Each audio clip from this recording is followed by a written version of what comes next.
그동안 수고 많으셨습니다.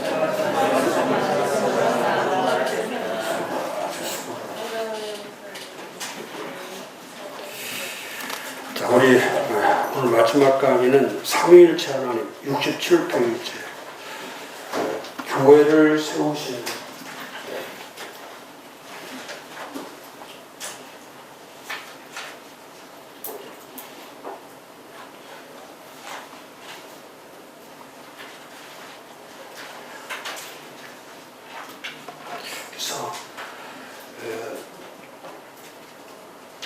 교회를 세울 때에 삼위일체 하나님께서 교회를 세우시죠. 그래서 67페이지 그 두 번째 패러그래프 보면 이제 교회를 세울 때 가장 중요한 거는 뭐 오늘도 제가 많이 얘기하겠지만 교회는 하나이고 또 일치가 돼야 되고 연합되는 거죠.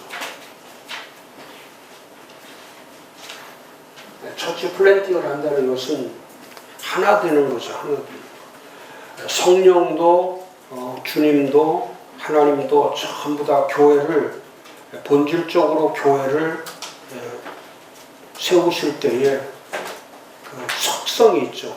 교회는 사람이 세우는 게 아니고 교회는 하나님이 세우시기 때문에 그 교회의 속성이 중요하죠. 이게 신적 속성으로 되어 있냐 인적 속성으로 되어 있냐 그게 가장 중요합니다. 디바인 팩터냐 휴먼 팩터냐. 교회는 디바인이라고 하는 신적인 요소가 강해야 되냐 휴먼이라고 하는 인간적인 요소가 강해야 되냐. 근데 교회는 절대적으로 하나님의 속성이 강해야죠. 하나님의 속성으로. 그러니까 그분이 성령이든 그분이 예수님이든 그분이 하나님이든 그분들이 하시는 일은 뭐냐면 교회를 세우는데 절대적 주권을 갖고 있는 거죠. 절대적 주권. 그렇다면 하나됨과 일치됨과 이따 뭐 성령 공부할 때도 우리가 이야기하겠지만 그 성령이 하시는 일 중에 제일 큰 일이 일치시키는 거죠. 이게 분열되고 또 교회라고 하는 다양성이 있고 또 사람마다 다 다르고 또 직무와 직임도 다르고 다 다른데도 교회를 세워가면서 하는 일은 뭐냐면 성령은 다 모든 걸 다양함 속에서도 일치를 하게 만들고 서로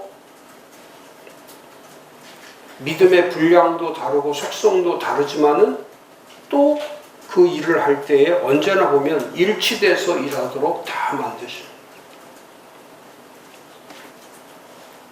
그리고 에베소 4장 4절에서 6절에 거기도 말하는 것처럼 몸이 하나요 성령도 한 분이시니 이와 같이 너희가 부르심에 한 소망 안에서 부르심을 받은 주도 한 분이시오.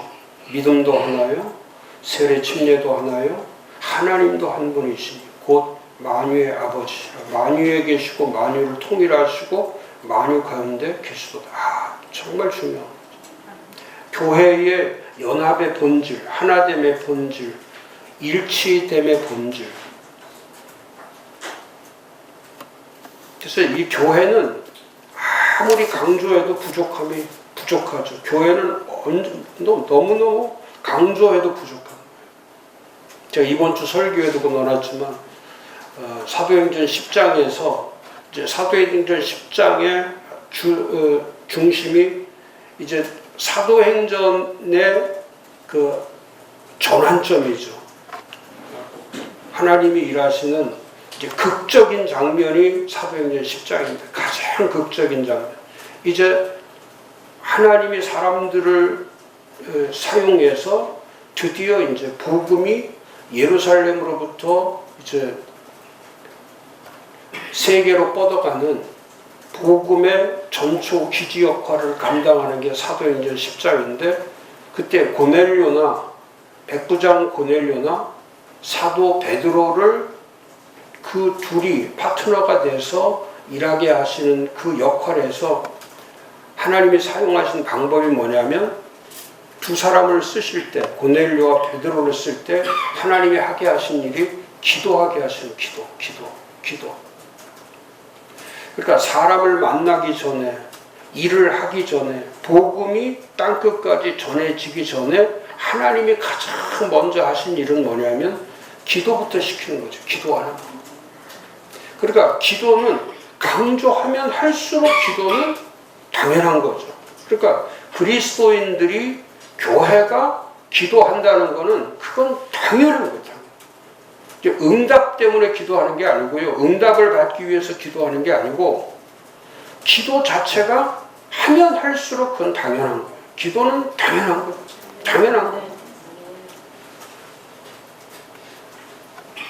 얼마나 기도하느냐, 어떻게 기도하느냐, 그것보다 더 중요한 것은 기도하는 것이 당연하다.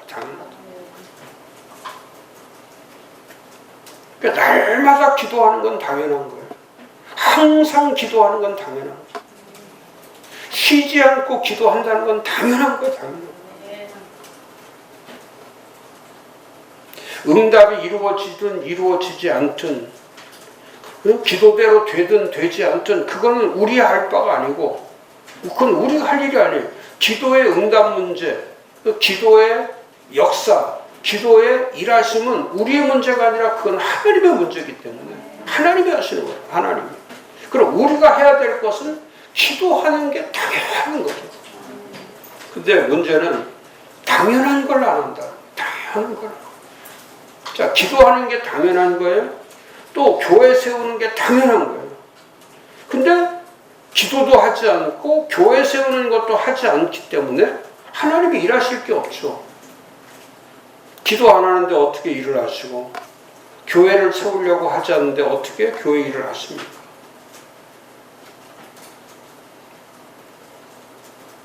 그러니까 요한복음 17장과 에베소서 4장의 중심이 되는 것이 교회를 세우는 가장 중요한 게 텍스트 아닙니까? 텍스트.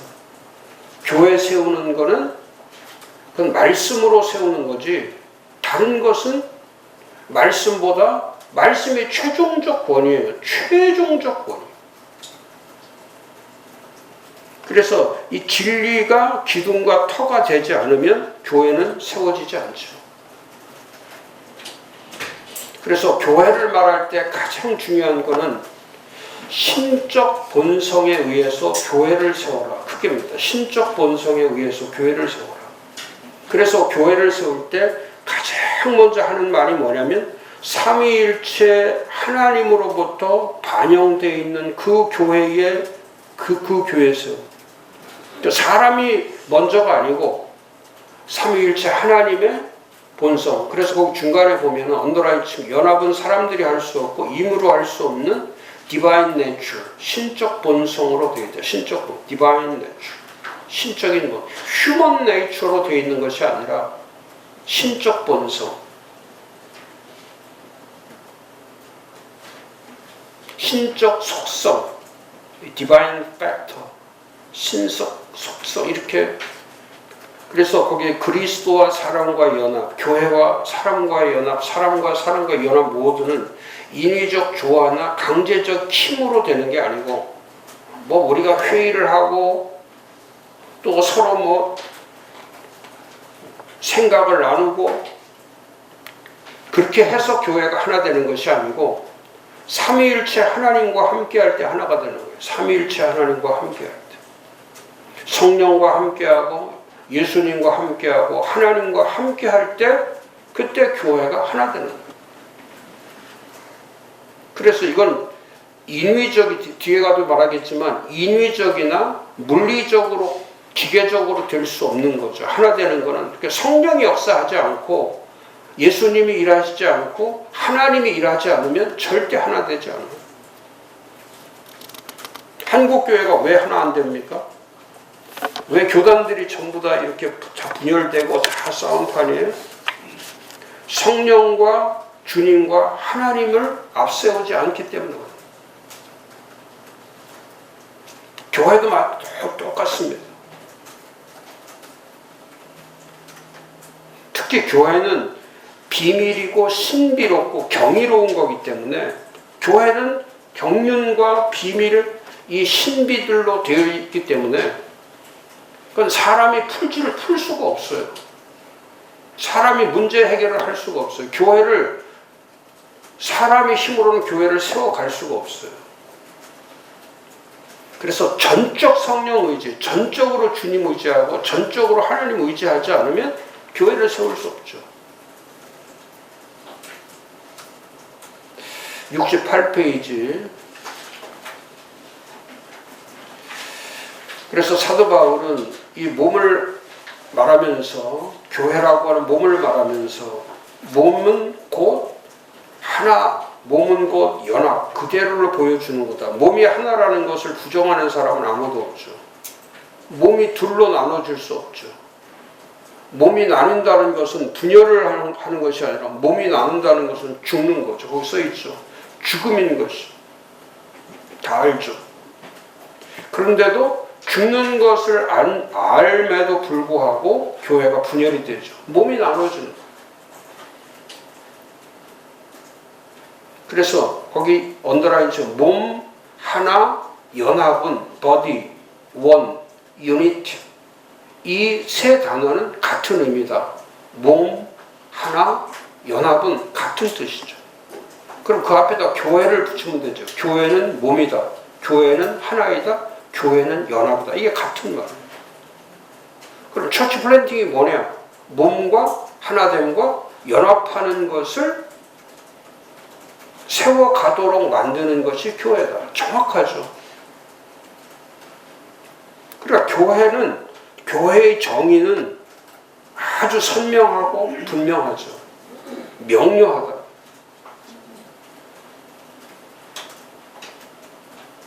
그래서 68페이지 두 번째 패러그라프. 그리고 교회가 교회됨의 근거와 교회의 본성이 그걸 아는 게 제일 중요하죠. 에베소서 1장 22, 23절 우리 같이 읽겠습니다.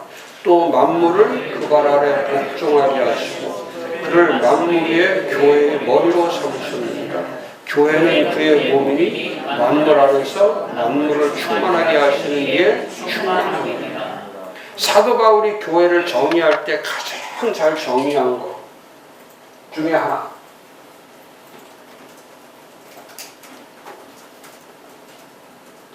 교회를 정의할 때 몸이란 단어를 첫 번째 제일 잘 쓴 거고, 두 번째는 충만이라는 단어죠. 충만.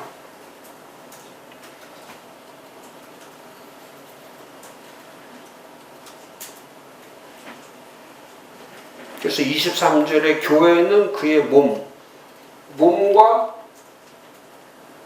충만이라는 단어를 잘 쓰는 게 교회죠. 몸의 충만. 근데 그 몸과 충만이 그리스도로 되어 있는 그리스도의 성취죠. 그리스도의 성취. 여기 이 풀필먼트는 이 성취, 이행, 완성. 그래서 교회의 이건 가치를 얘기하는 거예요. 교회의 양을 얘기하는 거예요. 분량을 얘기하는 게 아니라 말씀이 이루어지는 가치, 그걸 충만이라고 해요. 풀필먼트. 에베소서 1장 23절을 목사님들이 잘못 이해하는 분들이 수없이 많습니다. 그래서 이 충만을 분량으로 여기는 분들이 많기 때문에 교회를 양적인 걸로, 물리적인 걸로 교회를 보는 거, 인위적인 거. 근데 교회를 정의할 때 이 충만이라는 단어가 왜 이렇게 중요하냐면 항상 나오니까. 그러니까 예수님이 진리와 은혜가 충만했다는 것은, 진리와 은혜가 충만했다는 뜻은 뭐 진리와 은혜가 성취되었다는 말이에요. 진리와 은혜가, 그리스도는 진리와 은혜가 성취된 분이다. 더 이상 그리스도에게는 진리가 필요하지 않죠. 더 이상 은혜가 필요하지 않아요. 이미 예수 그리스도가 진리이고 예수 그리스도가 이미 은혜이죠. 은혜. 더 이상 은혜가 필요 없어요. 교회도 똑같아요.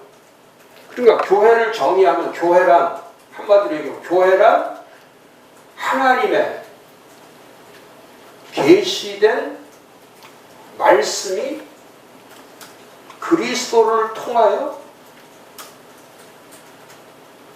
이행되는 것, 이행되는 것, 성취되는 것, 충만케 되는 것. 그게 교회죠. 그러니까 교회는 다른 것이 먼저 이루어지면 안 돼. 하나님의 계시된 말씀이 이루어지는 것이. 그게 충만이죠. 그게 충만의 뜻이에요. 그러니까 교회 가면은 모든 성도들이 충만한 걸 봐야 되는데 그 충만한 것이 뭐냐면 하나님의 계시된 말씀이 이루어지는 충만함을 경험할 수 있어요.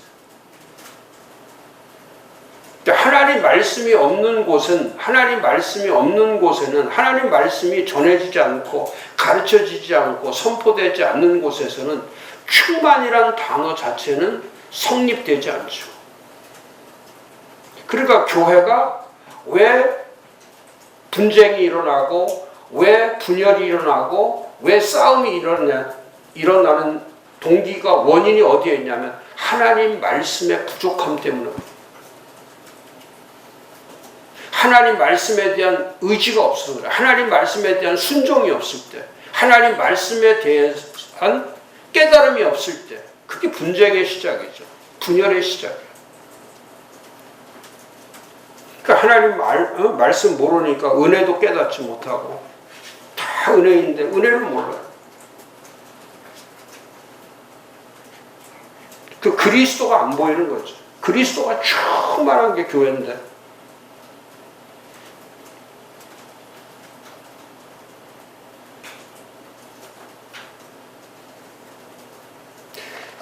이 진리의 가치죠. 이거. 이 진리의 가치.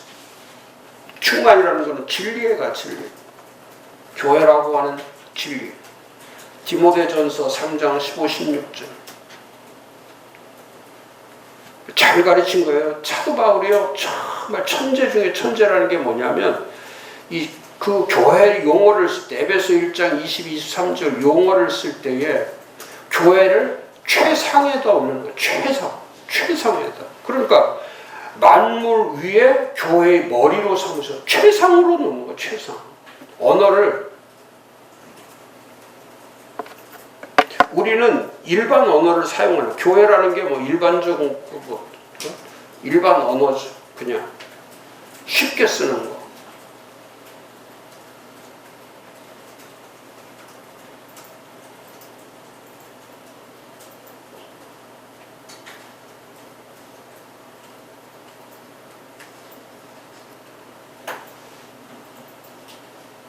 이 23절 한 절만 가져도 교회가 얼마나 신비롭고 경이롭고 위대하다는 것을 이런 말씀 한 절만 가지고도 교회의 교회됨을 충분히 알 수 있는 거죠. 교회는 써 있잖아요. 교회는 그의 몸이니 만물 안에서 만물을 충만하게 하시는 이 그리스도의 충만이니라.